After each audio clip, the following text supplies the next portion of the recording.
Welcome to BizTech's Marketing Show, the show where we feature technology companies in marketing operating globally, talking about their solutions and how they make a difference to their customers' businesses. Today, our conversation is with Kazuki Ohta, CEO and co-founder of Treasure Data. Now, welcome to the show, Kaz. Thank you very much for having me, Brian. Excited to be here.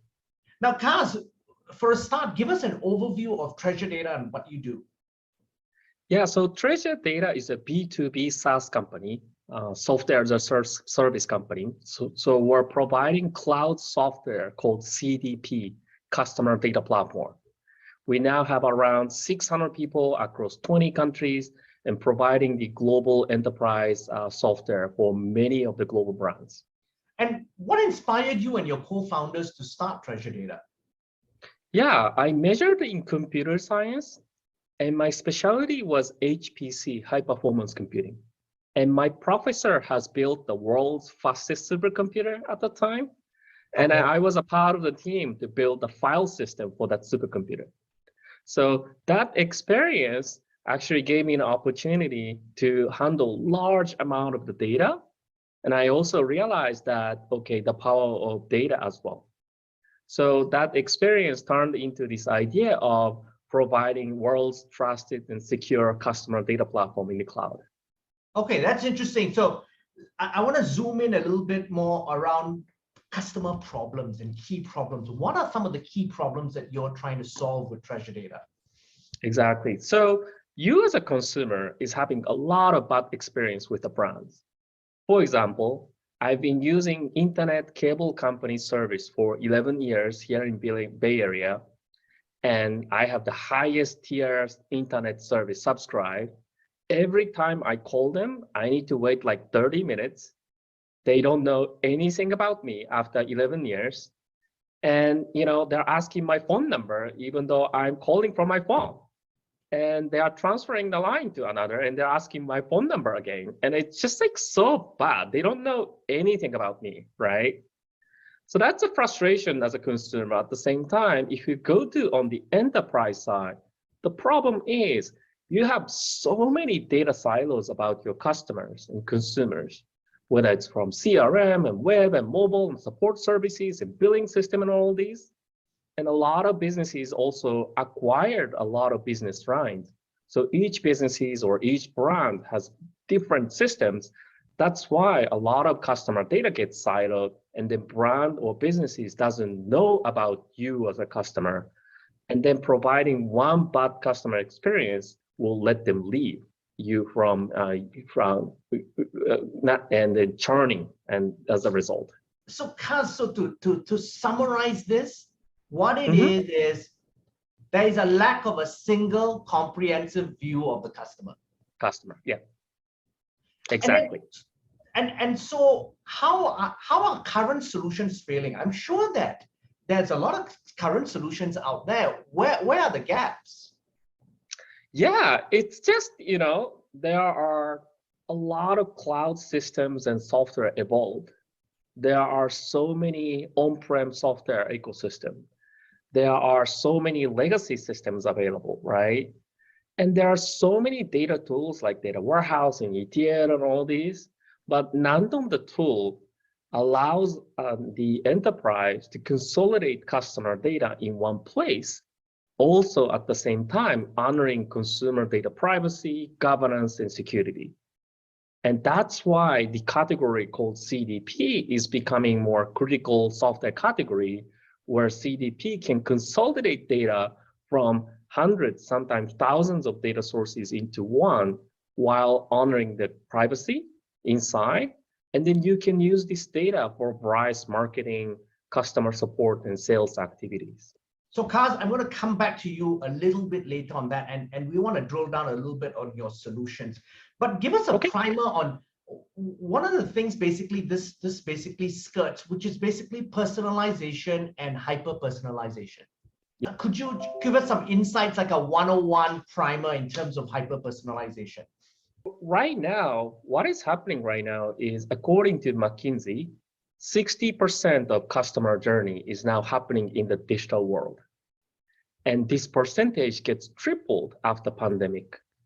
And then Gen Z consumers, the new generation consumers, are using more digital technologies, right?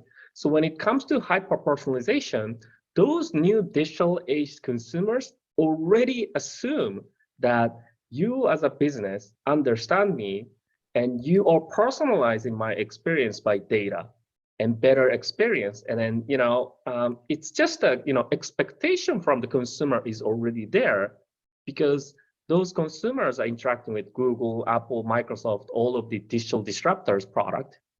But now if you look at the entire world, there's a lot of companies who couldn't catch up with it. So that's why CDP is becoming more like a weapon to fight against those disruptors and adopting digital technologies and providing better customer experience for the consumers. Okay, so then tell us, Kaz, how does Treasure Data's customer data platform connect and drive personalizations? Yeah, that's a great point. So it's interesting. We now have more than 100 plus CDP customer data platform vendors available, and we're the #1 share in terms of the revenue.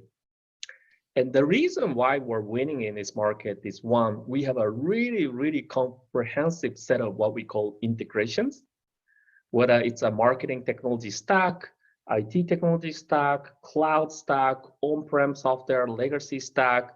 We have hundreds of connectors so that you can consolidate the data into one place. Now, we also have a set of tools to provide data security, governance, and privacy.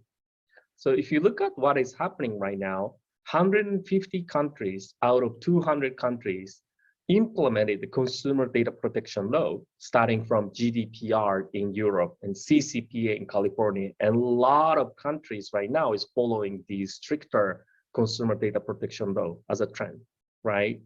So Treasure Data has a set of tools to manage customer data to comply with these regulations so that you can use data to personalize customer experience while honoring the consumer data privacy and regulations. And that's really comes out. So that's two sides of the coin, comes out as a huge differentiation for us. Okay, then Kaz, give us an example. In fact, give us an example, perhaps a B2B and a B2C example of how you've actually helped brands succeed. Yeah, so let me describe the brands like Subaru, who is the automaker. The problem is, so let's think about you buying the car. It's an expensive purchase, so you do a lot of research, right? Yeah. So go to car media and then auto show, crawling around the website, go to Subaru's website, and then at some point you want to go to the dealership, try it out, and start driving and go into your loyal customer base, right? The problem they had was every single product line, whether it's a Forester or Impreza, they are managed by different set of teams and different advertisement agencies. Website is managed by different teams. Dealership system is also managed by completely separated. So when you actually go to dealership, they don't know anything about you, right? And so how we have solved this problem is we're now collecting 800 million digital and physical customer touch points for Subaru every single day. So the moment you go to website, the moment you touch the mobile app, the moment you're actually driving the car from telematics data, it's actually going into CDP, customer data platform, and store it in a centralized fashion. And we apply machine learning models to predict who is going to buy the car. And it's so precise that, like, for example, Brian, I can say 95% of the chance you're going to buy Impreza with all these accessories, while Kaz, myself, probably 5%. So if you, Brian, you come into the dealership, the sales rep can better spend time on you.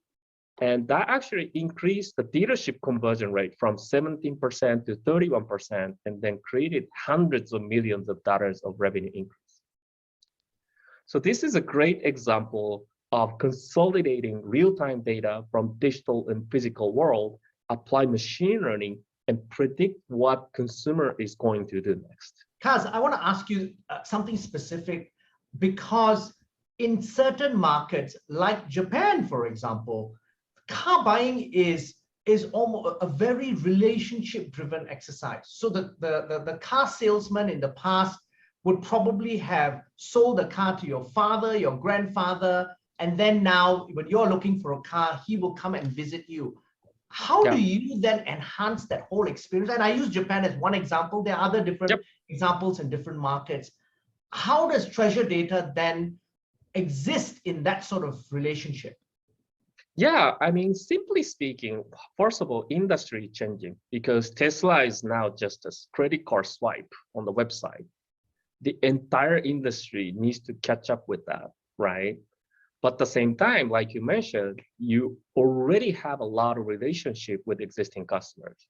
So what treasure data can do is if you have those information, like relationship information within CRM or dealership management systems, you can take that data into treasure data while combining all the data coming out from web and mobile and everything, and use these like data as a a test data set for the machine learning. So that's how we can augment the accuracy of a prediction by using existing relationships. Now, Kaz, give us an example of, and obviously a car or a house is a big ticket item. Give us an example of a fast-moving consumer good brand, for example, that's benefited from treasure data. Yeah, so one of our customer is a company called AB InBev. They're the largest beer brewery manufacturer. So providing brands such as Budweiser, Corona, and I'm sure you actually drank one of them. And they have 500 beer brands and then across 40 countries. So what is interesting is right now in CPG world, there's a trend called D2C, direct to consumers. Previously, a lot of products were distributed through the retailers, and that was their primary channels to engage with the customer or distribute it. But now there's a lot of product company and CPG company trying to own and interact with the end user, which is us, and then providing better experience, right? So AB InBev is now some countries, for example, before COVID, it was prohibited to sell the alcohol products. But because no one wants to go to liquor store, now some countries actually started allowing them to sell the liquor by themselves on the online channels. That's a huge, huge change happened last few years, right? Yeah. So with the online channel comes in, you have to own the relationship with your customers directly. And thus you have to understand the customer by data and then use this data to have a better engagement with those customers. And that obviously opens up, and you mentioned D2C market. People think of D2C in terms of consumer brands like clothing and you think of cosmetics and so forth. Right. Beer is something that is really interesting, as you said, because of the regulatory restrictions around the sale of alcohol. That's opened new possibilities and new markets for them to deal directly with the end consumer. And so really these are quite fascinating insights, and gives obviously clients the ability to know their customers a lot better. But then there's also some changes that are happening within the digital landscape. We're talking about greater emphasis on privacy, as you mentioned, and we are also looking ahead to a cookieless future. How does treasure data navigate that cookieless future? Yeah, so in 2 years, 75% of mobile and web becomes anonymous by third-party cookie dying, and also IDFA, the mobile ID, is dying. So just for the listeners, the cookie or third-party cookie more specifically is a mechanism or framework to track customers and behaviors across many websites. And then IDFA is the identifier for your mobile phone to track the users. And you probably saw last couple months or two, Facebook lost 300 billion worth of enterprise value because of that. Yes. Because now outside of Facebook network, it becomes really, really hard for Facebook to track users across the entire internet and mobile, so that the effectiveness or their advertisement network expected to be lower, right? And that will happen across everywhere. So right now, every brands and businesses has to go with what we call first-party data strategy, meaning instead of relying on all these third-party advertising network or audience data, you have to own the data by yourselves and then manage it and use this data for a better engagement and advertisement. And sometimes you use this audience to expand the audience within other network to get the same type of efficiency you're getting right now, because the efficiency will go down in 2 years, right? So this like a first party data movement is also an accelerator for CDP adoption. Kaz, it's been a fascinating insight into your business, but Kaz himself is a very interesting subject. You're an entrepreneur. You've had exits before. Treasure Data is owned by SoftBank. Kaz, tell us about your entrepreneurial journey and how you've literally done a Steve Jobs and returned to the fold. Walk us through that journey. Yeah, I'm nowhere comparable with Steve Jobs, but I had an interesting journey here. So 11 years ago, when I was 25, I started this company, and no one actually believed that a lot of people will manage the data in the cloud. So a lot of investors told us, okay, who will throw away the data to the cloud? And in 10 years, a lot of people manage the data in the cloud. So we won that bet. I also had a lot of personal story where 11 years ago, I couldn't speak any English. But to run the software company, I really wanted to build the global product company. So that's why I decided to move from Tokyo in Japan, where I was born, and to Silicon Valley, and then start this company together with two of my co-founders, and then start raising the company and started growing the company. And in 2018, we were acquired by Arm. Arm is the chip IP company dominating the mobile and IoT world.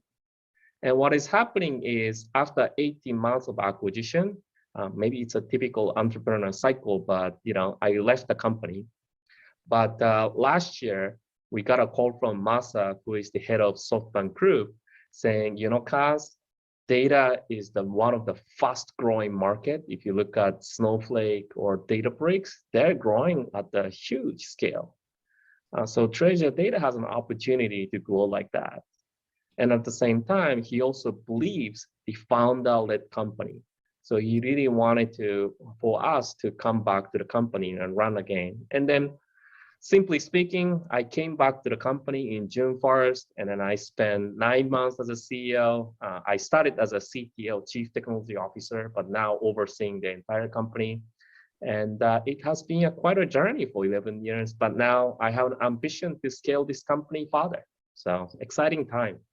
Very exciting. Now, Kaz, going through that journey, and obviously there's some very significant milestones in your journey, one of which is obviously not being able to speak English and then being bold enough to move to Palo Alto. Tell us some of the key lessons that you've learned in this journey that you'd like to share with other entrepreneurs and tech company founders. Yeah, I think when I was in Japan, no one really tried to build a unicorn startup, right? But if you are in Silicon Valley, there are so many entrepreneurs who has big ambitions and dreams. And I'm really impressed and I'm pleased to be surrounded by those people, right? I feel like we built $1 billion unicorn, but at the same time, I was talking with Eric Yuan, who invented Zoom, which we're using right now. And our entrepreneur, like someone who invented Canva, which is like 40 billion unicorn, right? So those companies actually get born around the same time Treasure Data gets started. So it's just, having the big dream and ambition and thinking about how technology can actually influence every single person on the earth is very inspiring. And then just thinking about that every single day actually makes a huge difference on how you run the company. So that's growth ambition is something I wanted to emphasize. Now, Kaz, it's been a fascinating conversation, and really I learned a lot. But before we leave, any final words of wisdom you'd like to leave us with? Yeah, so I started this company, and then I was just one student in Asia, but there's like so much opportunity in the world. And then we talked about a lot in the Silicon Valley and all these, but the world after pandemic is becoming more like flat, right? So here we have so much opportunity, and then it's just like having great ambition, starting the business really pays off, across anywhere on the earth. And then now coming back to my business, just a summary, the people's behavior is becoming more digital, privacy is becoming more stricter, third-party cookies dying. So those three trends will disrupt your business in coming years. So just forget treasure data, but after 5 to 10 years, there's no company who doesn't have CDP. So you have to move on this wave right now to fight against the digital disruptors and provide better experience for your customers. Now, Kaz, thank you very much for taking your time to be on the show. Thank you very much, Brian. Now, I'm Brian Fernandez, and I've been speaking to Kazuki Ohta, the CEO and co-founder of Treasure Data on BizTech's Marketing Show. This video and podcast will be on our website, www.biztech.asia, as well as our social media platforms. Please like and subscribe to our various platforms. Thanks again for tuning in.